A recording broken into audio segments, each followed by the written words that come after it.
Everyone. Welcome to a special LGB Alliance USA News Roundup, where we discuss the launch of LGB International on September 20th.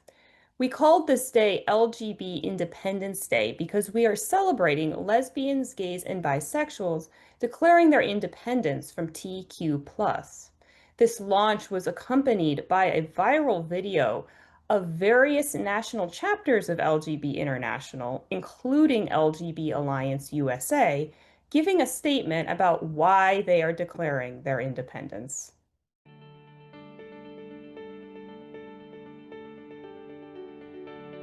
Declaramos independência LGBT porque tudo bem meninos gostarem de bonecas e meninas odiarem vestidos. We are declaring our independence because we're tired of people who aren't lesbian, gay or bisexual speaking for us in our name. Vi bryter oss loss för att homo- och bisexuella har olika åsikter, men HBTQI är ett åsiktspaket. 女同性恋和男同性恋逐渐失去立足之地，因此我们在此宣告 LGB 正式独立。 Обявяваме независимост на ЛГБ общността, защото еднополовите връзки се нуждаят от правен статут навсякъде. Declaramos la independencia LGB porque los derechos que tanto nos ha costado conseguir están siendo amenazados por la identidad de género. The LGB is declaring independence because being a feminine man doesn't make you a female. Parce que les espaces lesbiens accueillent désormais des hommes. We're declaring LGB independence because we've had enough of pronouns. Porque homens não podem ser lésbicas.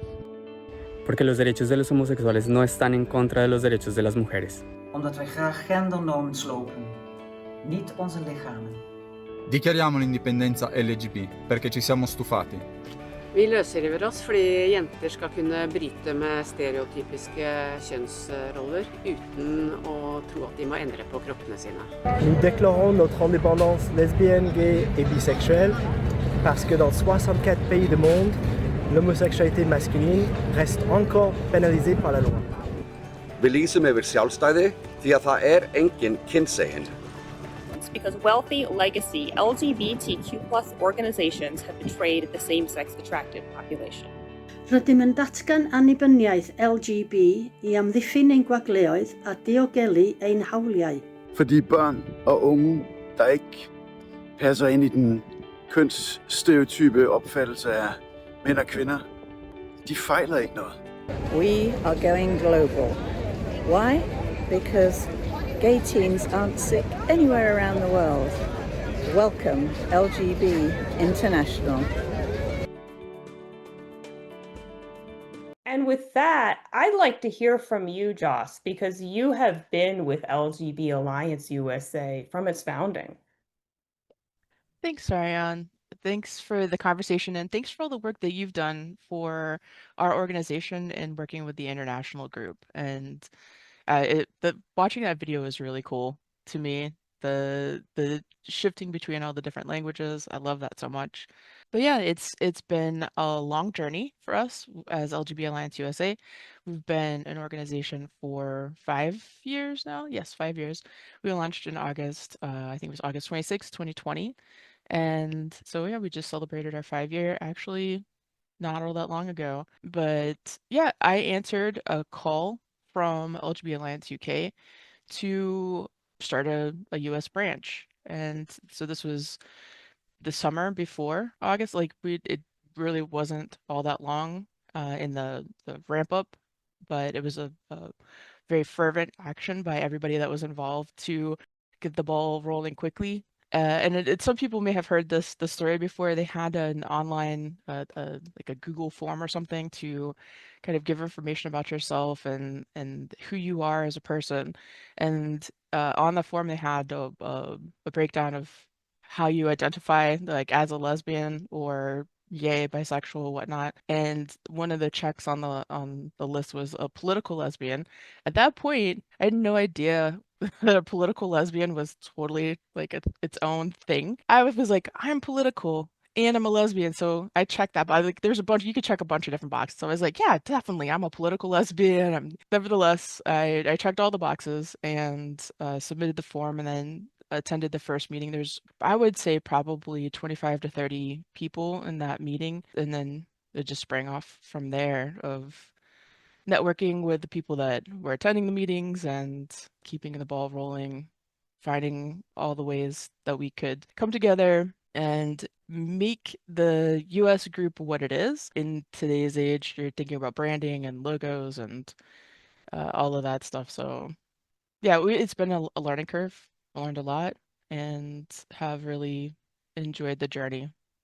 And thank you, Joss, for all your work sticking to this LGB Alliance USA the whole way through from the very beginning and to here. I know for me, I got involved a little bit later, maybe like a year or two in, and when I started going to some of the meetings with the other national groups like the UK group and the various other national groups, I was very intimidated because I felt like I was a newcomer and I didn't really know the people and I didn't really understand some of the things that they were talking about, like ILGA. That's a new one for me, actually. Apparently, some very important international LGBTQ group that gives a lot of advice. It sounds like particularly for a lot of developing countries about like how to set their agenda on, you know, what used to be called like gay rights, but since has become queerified.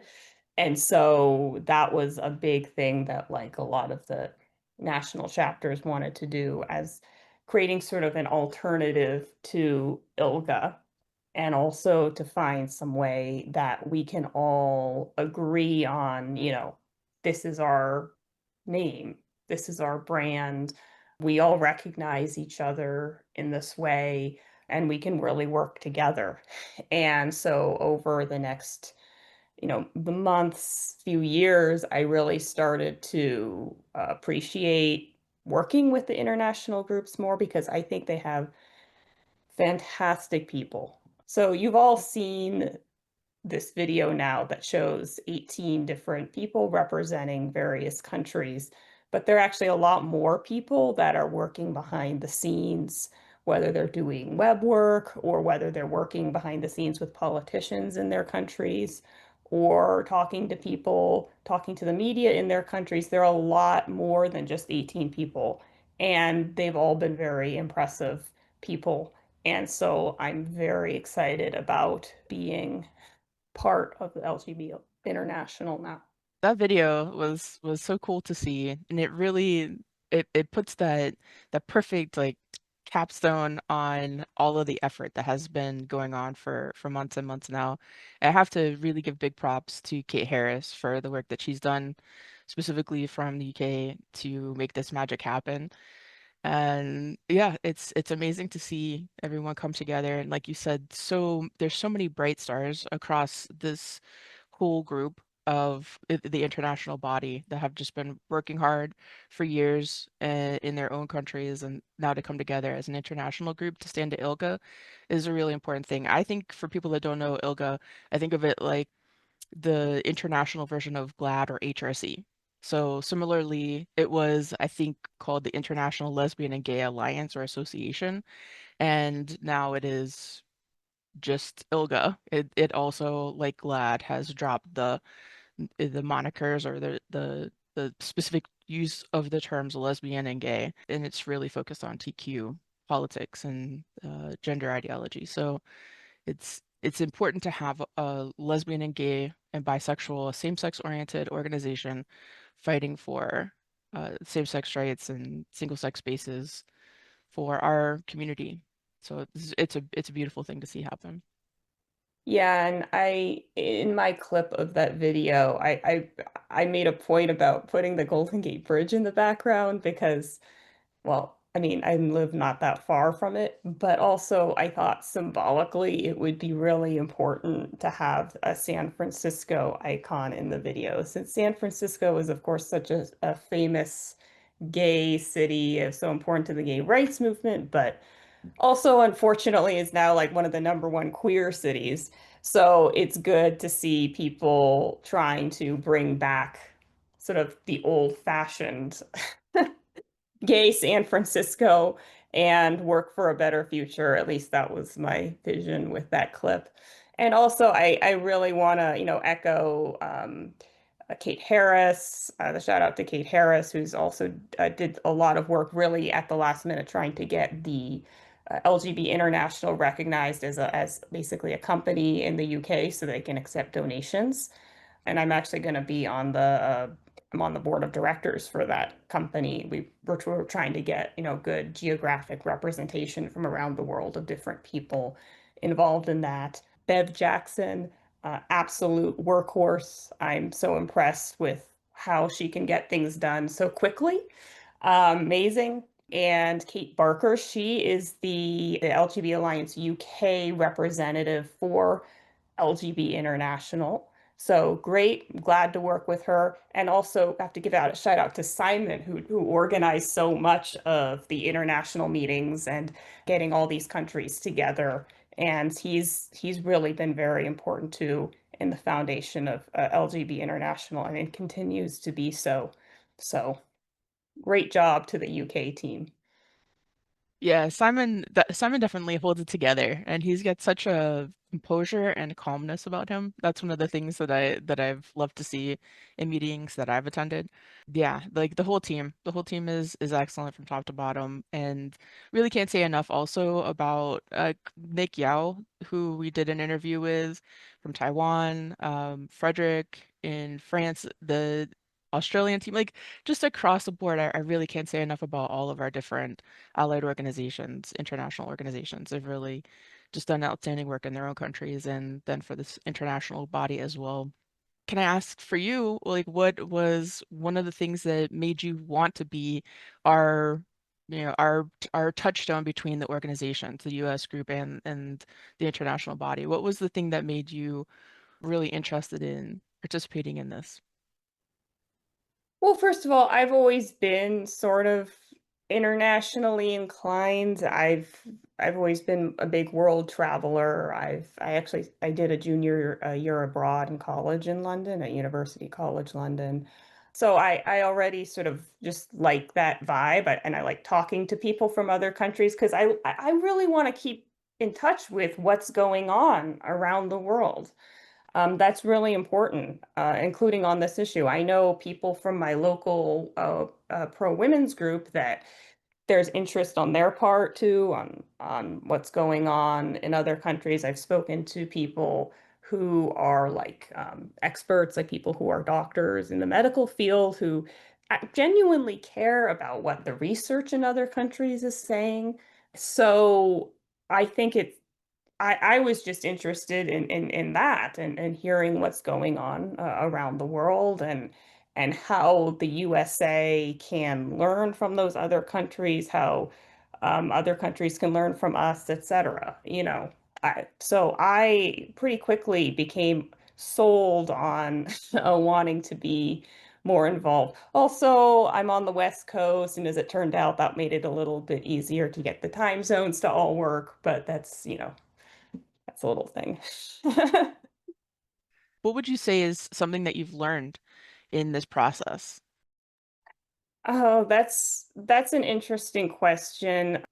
Sometimes the way things are reported about what's going on in another country might not always reflect the reality when you talk to someone from another country. So that was something that was interesting to learn. And yeah, just learning about how different countries too might have different priorities. I mean, there's some countries that are involved, for example, Bulgaria, where they still have a lot of just old-fashioned conservative homophobia that's still very much alive and well in those countries. And that's something we always have to remember. It could be a question of like sexism also could be involved, like heard from the Taiwan group, like there's still an issue there with much more old-fashioned sexism, and that plays a role in lesbian visibility. And also, sometimes different slogans that might not work as well in one country versus another, and things like that. And really bearing in mind that it's very important that we each make sure that we tailor our message for our individual countries, and we also make sure that like we understand that what works for us is not necessarily going to work for everyone. And it's very important that we keep our ears open for understanding that. Yeah, there's a lot of nuance. There's a lot of nuance to meshing together so many different international groups. So I really like that you specify how unique the experience is and how we have to be really mindful about being culturally sensitive to our own country's unique challenges and how that would work in an international group and how we can contribute to other international bodies and hopefully help them spread their word and do that effectively. About how long did this whole process take? I'm trying to think how to answer that because it sort of depends on what you're calling the beginning of the process. We've had these meetings ongoing ever since, there have been national affiliates of LGB alliances. I feel like it was really this year that things really picked up in earnest. From what I remember, I mean, I'd have to go back to my notes, but I feel like it was really this year where we were really serious, like we are going to launch this year and get this done. Because, it doesn't, once you actually make a dedication to like a particular rough time, a date, you have countries that, have representatives that are regularly going to meetings, you can get things done. But it does require like setting a timeline. So I feel like it was really this year. I think I would have to agree with that because the like you said, there have been grumblings or a notion to do something. And I recall one of the last meetings, international meetings that I attended was probably about a year ago, maybe a little more. And Kate Harris was talking about going through a mountain of paperwork to get the group accredited and working on all of that and how intense that process was. So I do think that was right on about a year ago. So, but yeah, it has been a long time coming because it has been something that has been kind of an idea for a while, for quite a long time. What's one of the most challenging things that you've experienced in this process? Have there been particularly many challenges? Well, I mean, one challenge is knowing who you're working with because, there are a lot of organizations that have sprung up in the world that have been calling themselves LGBT Alliance, like a national chapter, but then they sort of pop in and out, like they'll be active and then they'll be inactive, and we don't know like do they still exist, or sometimes they're inactive for a while and then they come back. So first of all, being able to identify those countries and finding a representative from those countries and making sure we're in meetings together, because we're not in any given meeting, you can't really expect every country in the world to be available, especially given how many time zones involved. So sort of just getting people on that same page.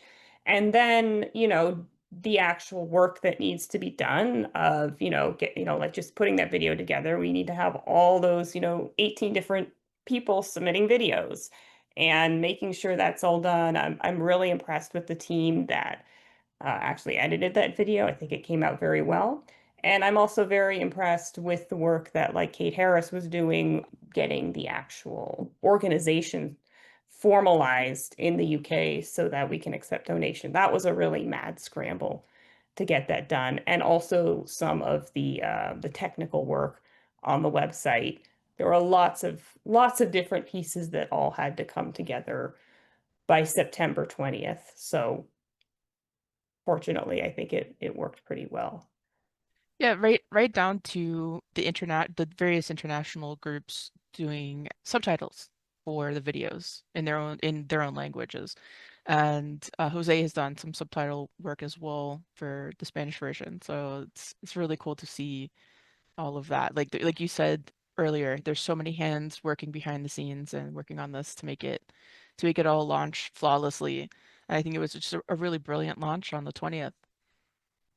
Yeah, I think we have Spanish language translation. I think there's a Portuguese translation, French, Chinese, and I think Icelandic as well.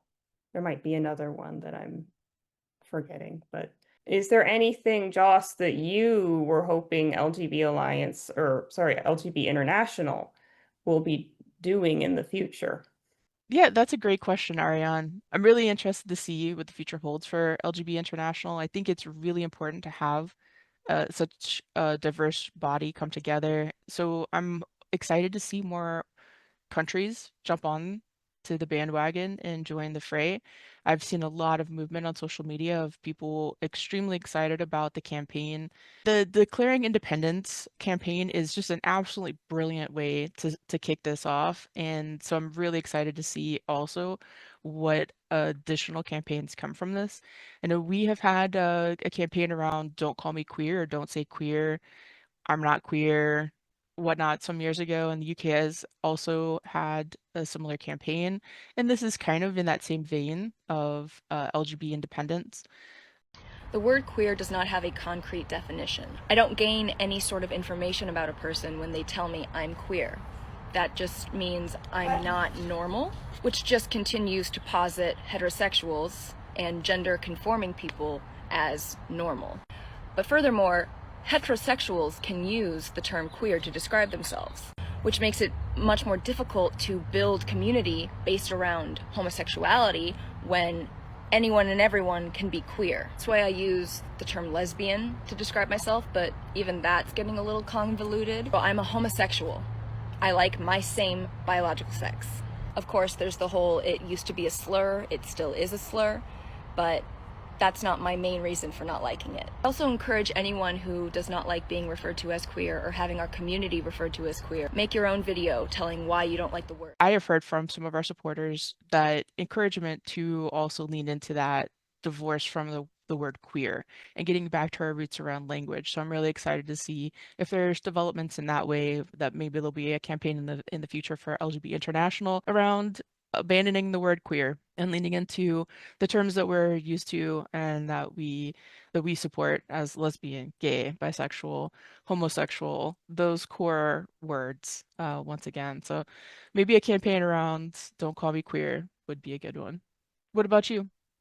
Yeah, I think that's a great suggestion. I would also like looking forward to more countries joining, more countries around the world. I'm in particular, I also want like some way we can work with countries that are dealing with, a much more acute homophobia issue.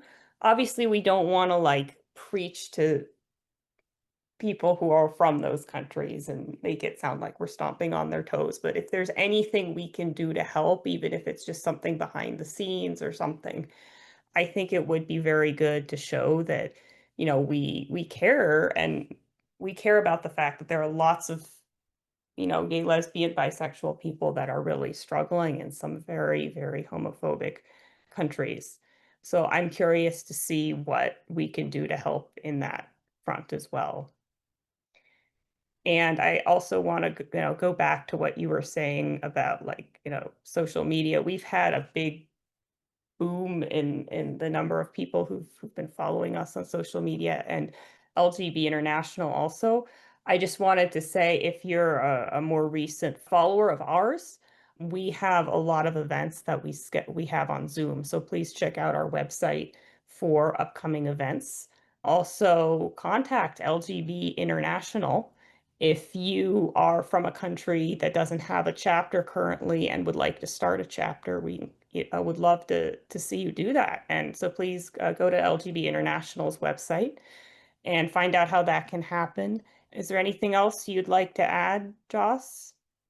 No, I think we covered everything here. I'm sure that we'll have more things, more commentary in the future, but this is a great jumping off point for the launch of the organization, for the LGB Independence Day, and just being really excited about the future of LGB International. Well, thank you everyone for being here, for watching. Please like, share, subscribe, comment, do those things to help us with the algorithm, because the algorithm definitely needs some help. But thank you everyone, and we'll see you in the next one. Bye.